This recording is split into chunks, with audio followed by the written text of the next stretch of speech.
ഉസ്മാൻ റളിയല്ലാഹു തആല അൻഹുവിന്റെ ഒരു പ്രത്യേകത ഞാൻ പറഞ്ഞു തരാം. നിങ്ങൾ ചരിത്രം വായിച്ചു നോക്കി.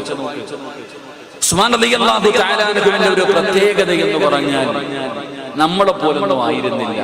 വല്ലാത്ത ലജ്ജയായിരുന്നു ഉസ്മാൻ തങ്ങൾക്ക്. ലജ്ജ എന്ന് പറഞ്ഞാൽ സാധാരണ ഒരു ലജ്ജയല്ല, ഒരു അതിര് കടന്നിട്ടുള്ള ഒരു ലജ്ജ, വല്ലാത്ത ലജ്ജ. അത് മനസ്സിലാക്കണമെങ്കിൽ ഉസ്മാൻ റളിയല്ലാഹു തആല അൻഹുവിന്റെ ചരിത്രം നിങ്ങൾ വായിച്ചു നോക്ക്. ഇസ്ലാമിലേക്ക് നാലാമനായിട്ട് കടന്നു വന്ന ഉസ്മാൻ ഇബ്നു അഫ്ഫാൻ റളിയല്ലാഹു തആല അൻഹു അല്ലാഹുവിന്റെ പ്രവാചകന്റെ മുന്നിലേക്ക് കടന്നു വന്നിട്ട് അല്ലാഹുവിന്റെ റസൂലിന്റെ കയ്യിൽ പിടിച്ച് മുസാഫഹത്ത് ചെയ്യുകയാണ്. ഉസ്മാൻ റളിയല്ലാഹു തആല അൻഹു നമ്മുടെ ഷഹാദത്ത് കലിമ പറഞ്ഞുകൊണ്ട് ഇസ്ലാമിലേക്ക് കടന്നു വരികയാണ്. അല്ലാഹുവിന്റെ പ്രവാചകന്റെ കയ്യിൽ പിടിച്ച കൈയുണ്ടല്ലോ, മരിക്കുന്ന കാലം വരെ 82ാമത്തെ വയസ്സിലാണ് ഉസ്മാൻ ഇബ്നു അഫ്ഫാൻ റളിയല്ലാഹു തആല അൻഹു ഷഹീദാകുന്നത്. ആ ഉസ്മാൻ തങ്ങളും മരിക്കുന്ന കാലം വരെ അല്ലാഹുവിന്റെ പ്രവാചകന്റെ കയ്യിൽ തൊട്ട കൈയുണ്ടല്ലോ, ആ കൈ കൊണ്ട് തന്റെ മുഖ്യഭാഗത്ത് തൊട്ടിട്ടില്ല. അല്ലാഹുവിന്റെ പ്രവാചകൻ സല്ലല്ലാഹു അലൈഹി വസല്ലമ തങ്ങളുടെ കയ്യിൽ പിടിച്ച കൈയുണ്ടല്ലോ, ആ കൈ കൊണ്ട് തന്റെ ഭാര്യയുടെയല്ല, തന്റെ നാട്ടുകാരുടെയല്ല, ഉസ്മാൻ റളിയല്ലാഹു തആല അൻഹു സ്വന്തം മുഖ്യഭാഗമുണ്ടല്ലോ, സ്വന്തം മുഖ്യഭാഗത്തും മരിക്കുന്ന കാലം വരെ സ്വന്തം കൈ കൊണ്ട് തൊട്ടിട്ടില്ല. കാരണം അത്രയ്ക്കും ലജ്ജയായിരുന്നു, അവിടുന്ന് ഇഷ്ടപ്പെട്ടിരുന്നില്ല, അങ്ങനെ ചെയ്യുന്നത് അവിടുന്ന് ഇഷ്ടമായിരുന്നില്ല, വല്ലാത്ത ലജ്ജയായിരുന്നു.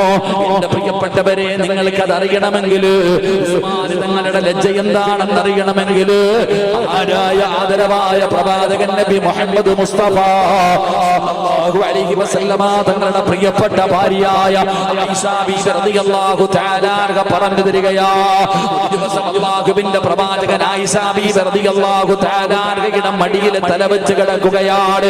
ആയിഷ ബീവി തന്റെ ഭാര്യയാണല്ലോ, ഭാര്യയുടെ മടിത്തട്ടിൽ അല്ലാഹുവിന്റെ പ്രവാചകൻ അവിടുന്ന് തലവെച്ചുകൊണ്ട് കിടക്കുകയാണ്. അല്ലാഹുവിന്റെ പ്രവാചകനെ ധരിച്ചിരുന്ന കമീസ് ഉണ്ടല്ലോ, ആ കമീസ് അല്പം ഇങ്ങനെ മുകളിലേക്ക് പൊങ്ങിയിരിക്കുകയാ, ഔറത്ത് വെളിവായിട്ടില്ല. അല്ലാഹുവിന്റെ പ്രവാചകനും തന്റെ ഭാര്യയും മാത്രമേ ഉള്ളൂ. രണ്ടുപേരും കൂടെ വീടിന്റെ ബെഡ്റൂമിന്റെ അകത്തിങ്ങനെ കിടക്കുമ്പോ വീടിന്റെ വാതിലിൽ സലാം കേൾക്കുകയാണ്. ആരാണ് സലാം പറയുന്നത്? മഹാനായ സയ്യിദുനാ അബൂബക്കർ സിദ്ദീഖ് റളിയല്ലാഹു തആല അൻഹു വാതിലിൽ വന്ന് നിന്നുകൊണ്ട് സലാം പറയുകയാണ്. അല്ലാഹുവിന്റെ പ്രവാചകനകത്തേക്ക് കടന്നു വരാൻ അനുവാദം കൊടുത്തു. അബൂബക്കർ തങ്ങളുടെ വീടിനകത്ത് കയറി വന്നപ്പോ അല്ലാഹുവിന്റെ പ്രവാചകൻ അതുപോലെ കിടക്കുകയാണ്. തന്റെ കമീസ് പോലും നേരെയിട്ടില്ല. എങ്ങനെയാണോ കടന്നത് അതുപോലെ തന്നെ കിടക്കുകയാ. അബൂബക്കർ തങ്ങൾ അല്ലാഹുവിന്റെ പ്രവാചകന്റെ ചാരത്ത് വന്നിരുന്ന് സംസാരിച്ചു. കുറേ സമയം കഴിഞ്ഞ് സലാം പറഞ്ഞ് പിരിഞ്ഞു പോയി. കുറച്ച് സമയം കഴിയുമ്പോ രണ്ടാമതും വാതിലിന്റെ മുന്നിൽ ശബ്ദം കേൾക്കുകയാണ്. മഹാനായ സയ്യിദുനാ ഉമർ ഇബ്നുൽ ഖത്താബ് റളിയല്ലാഹു തആല അൻഹു അല്ലാഹുവിന്റെ പ്രവാചകനെ കയറി വരാനുള്ള അനുവാദം കൊടുക്കുകയാണ്. എങ്ങനെയാണോ കടന്നത് അതുപോലെ തന്നെ, എങ്ങനെയാണോ പ്രവാചകന് കിടന്നത്, ആ കമീസ് പോലും നേരെ ഇടാതെ പ്രവാചകൻ അങ്ങനെ തന്നെ കിടക്കുകയാണ്. നിങ്ങളെ ചാരത്ത് വന്നിരുന്ന് സംസാരിച്ചു സലാം പറഞ്ഞ് പിരിഞ്ഞു. പക്ഷേ മൂന്നാമതായിട്ട് വാതിലിൽ ശബ്ദം കേൾക്കുകയാ. അല്ലാഹുവിന്റെ പ്രവാചകന്റെ വീടിന്റെ വാതിലിൽ സലാം കേൾക്കുകയാ. ആരാ കടന്നു വരുന്നത്?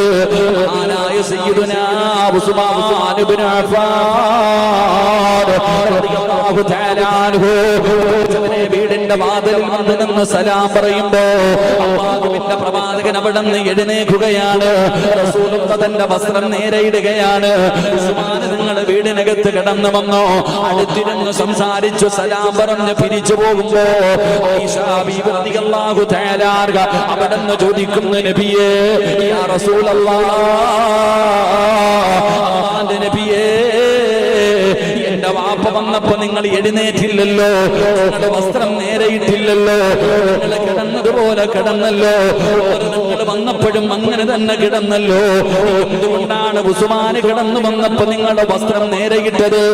അല്ലാഹുവിന്റെ പ്രവാചകൻ പറഞ്ഞ മറുപടി, ആയിഷ, വല്ലാത്ത ലജ്ജയാ ആയിഷ. ഉസ്മാനത് ഇഷ്ടപ്പെടില്ലല്ലോ, ഉസ്മാനിന്റെ മുന്നിൽ എങ്ങനെ കിടക്കരുതല്ലോ. അതുകൊണ്ടാണ് ഞാൻ എഴുന്നേറ്റതെന്ന് പ്രവാചകൻ പോലും പറയുമ്പോ റസൂല് പോലും പറഞ്ഞു, ആയിഷ ഉസ്മാനിന് വല്ലാത്ത ലജ്ജയാ. പഠിക്കണം ചെറുപ്പക്കാരാ. അല്ലാഹുവിന്റെ പ്രവാചകൻ സല്ലല്ലാഹു അലൈഹി വസല്ലമ തങ്ങളുടെ കയ്യിലൊന്ന് തൊട്ട കൈകൊണ്ട് മരിക്കുന്ന കാലം വരെ സ്വന്തം ഗുഹ്യഭാഗത്ത് പോലും ആ കൈകൊണ്ട് തൊടാത്ത സഹാബിയാ. ഈ സഹാബിയെ കണ്ടിട്ടാണ് മലക്കുകൾ പോലും അവിടെ അത്ഭുതപ്പെട്ടു പോയത്. അല്ലാഹുവിന്റെ മലക്കുകളെ ലജ്ജിച്ച് തലതാഴ്ത്തിയ സഹാബിയാണ് മഹാനായ സയ്യിദുനാ ഉസ്മാൻ ഇബ്നു അഫ്ഫാൻ റളിയല്ലാഹു തആല അൻഹു എന്നവിടുന്ന് ചരിത്രം പറയുമ്പോ സ്വഹാബിയുടെ ജീവിതത്തിൽ ഉണ്ടായിരുന്ന ഒന്നാമത്തെ വലിയ ഗുണം എന്താണ്? അവിടുന്ന് ലജ്ജയുണ്ടായിരുന്നു, അവിടുന്ന് ലജ്ജയുണ്ടായിരുന്നു. എങ്കിലും വയത് കേൾക്കാൻ വെള്ളിയാഴ്ച രാവിലെ കടന്നു വന്ന മുസ്ലിമേ, ആ ലജ്ജ നമുക്കില്ലാതെ പോയല്ലോ. ആണിനും പെണ്ണിനും പ്രായമുള്ളവനും പ്രായമില്ലാത്തവനും ഇന്ന് നമുക്ക് ലജ്ജയില്ലല്ലോ. അങ്ങനെ ഒരു സ്വഭാവം നമുക്കില്ലല്ലോ. ആണാകട്ടെ പെണ്ണാകട്ടെ, ഇന്നത്തെ മുസ്ലിമിനില്ലാതെ പോയതും ലജ്ജയാ. ഉസ്മാൻ റളിയല്ലാഹു തആല അൻഹു അല്ലാഹുവിന്റെ പ്രവാചകൻ സല്ലല്ലാഹു അലൈഹി വസല്ലമ തങ്ങളുടെ കയ്യിലൊന്ന് പിടിച്ച് മുസാഫഹത്ത് ചെയ്തത് കാരണം മരിക്കുന്ന കാലം വരെ സ്വന്തം ഗുഹ്യഭാഗത്ത് പോലും തൊട്ടിട്ടില്ല. അത്രയ്ക്കും ലജ്ജയായിരുന്നു ആ സഹാബിക്ക്. നമുക്കോ സഹോദര, നമുക്കുള്ള ആർക്കാ ലജ്ജയുള്ളത്? ഇപ്പൊ ഇത്രയും ആണുങ്ങൾ വയത് കേൾക്കാൻ ഇരിക്കണ നമ്മുടെ ലജ്ജയെ കുറിച്ച് ഞാൻ പറഞ്ഞു തരാം. ഇന്ന് ഇത്രയും പേര് വയത് കേൾക്കാൻ വന്നിരിക്കുന്നു. ഈ വയത് കഴിഞ്ഞിട്ട് തിരിച്ചു പോകുക. ഇവിടെ നിന്ന് വയത് കഴിഞ്ഞ് തിരിച്ചു പോകുമ്പോ നിങ്ങൾ മനസ്സിലാക്കേണ്ട ഒരു കാര്യം, ഈ വയത് കേൾക്കാൻ വന്ന പല വാപ്പമാരും തിരിച്ചു പോണേ എങ്ങനെയാണെന്നറിയോ? ഇവിടെ ഇരുന്ന് പടച്ചവനെ ഇരുന്ന് നല്ലപോലെ ദുആയൊക്കെ ചെയ്ത് തൗബയൊക്കെ ചെയ്തിട്ട് ഇവിടുന്ന് പിരിഞ്ഞു പോകും. ഈ പള്ളിയുടെ മുന്നിൽ നിന്നിറങ്ങി അങ്ങോട്ട് പോകാൻ തുടങ്ങി കഴിഞ്ഞാൽ ഈ വയത് കേൾക്കാൻ വന്ന പല വാപ്പമാരും ഉടുത്തിരിക്കണം മുണ്ടങ്ങോട്ട് പൊക്കിയിട്ടൊരു ഉടുത്തല, ഒരൊറ്റ ഉടുപ്പ. ഈ ഉടുത്തിരിക്കണം മുണ്ടങ്ങോട്ട് മടക്കി അങ്ങോട്ട് ഉടുത്തും. അകത്ത് കിടക്കുന്നത് വെളിയിൽ കാണണം. അകത്ത് കിടക്കുന്നതിന്റെ കമ്പനി ഉണ്ടല്ലോ, ഷഡ്ഡി, അത് വെളിയിൽ കാണണം. വാപ്പ ഇങ്ങനെ തുടയിൽ അടിച്ചുകൊണ്ടാ പോകണത്. ഈ വാപ്പയ്ക്ക് അറിയത്തില്ലേ മുട്ടുപൊക്കളിന്റെ ഇടയിലുള്ള ഭാഗം ഔറത്താണെന്ന് അറിയാത്ത മനുഷ്യനായത്? എടാ, ഈ വയലിൽ കേൾക്കാൻ വന്ന ആണും പെണ്ണും ഇറച്ചിക്കടയിൽ പോത്തിന്റെ കാല് തൂക്കിയിട്ടിരിക്കണ പോലെ വാപ്പ പരസ്യമായിട്ട് ഇങ്ങനെ കാണിച്ചുകൊണ്ട് നടക്കും റോഡിൽ കൂടെ. അള്ളാഹു ഹിദായത്ത് കൊടുക്കുമാറാകട്ടെ. ഉള്ളത് പറയുമ്പോ ആമീൻ പറയത്തില്ല, അല്ല ഈമാൻ കൊടുക്കും.